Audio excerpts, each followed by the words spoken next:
In my part of the world, we had the political crisis as traumatizing as an earthquake.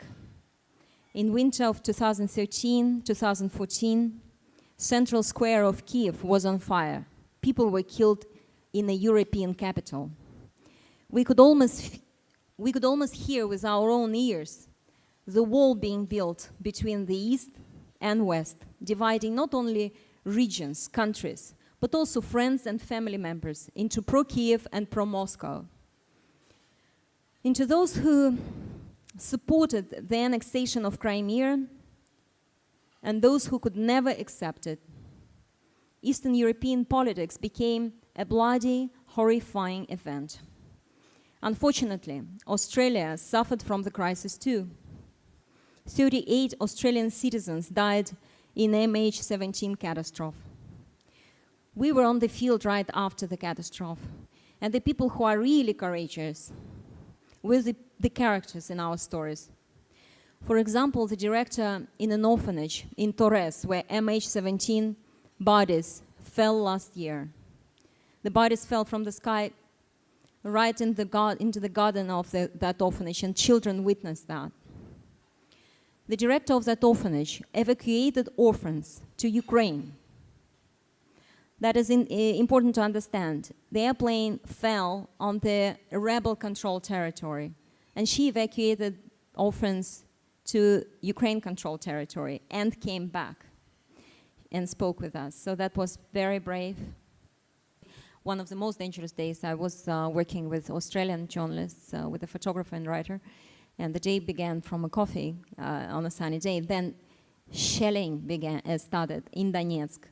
And the district of apartment buildings, was under fire, artillery fire, and under rockets, this multiple rocket launcher called Grad. You might be familiar with it. It's a very old Soviet weapon.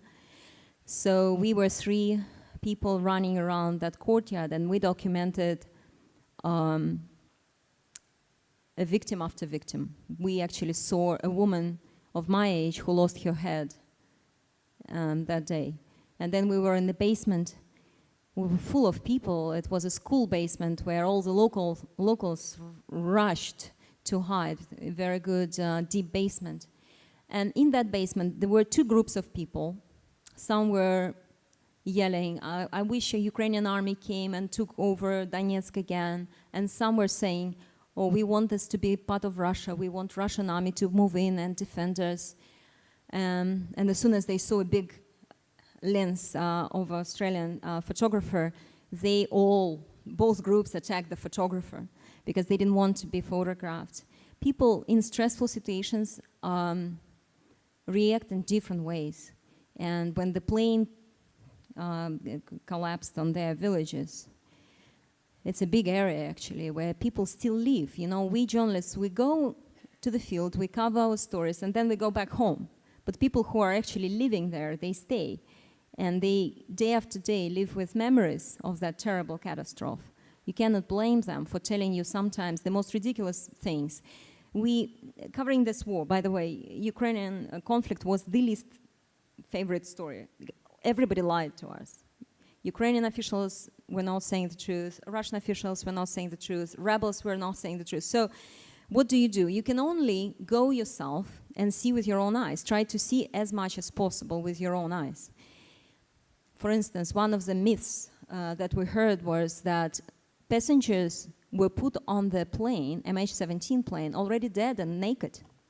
So that was one of the stories I heard from locals. They did not believe that it was.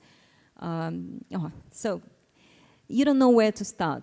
So it is very, very difficult. Every day you need to report the story, be on the field, and then rush to the hotel, to the nearest coffee shop that has Wi-Fi, and file the story. And that's how your days go non-stop.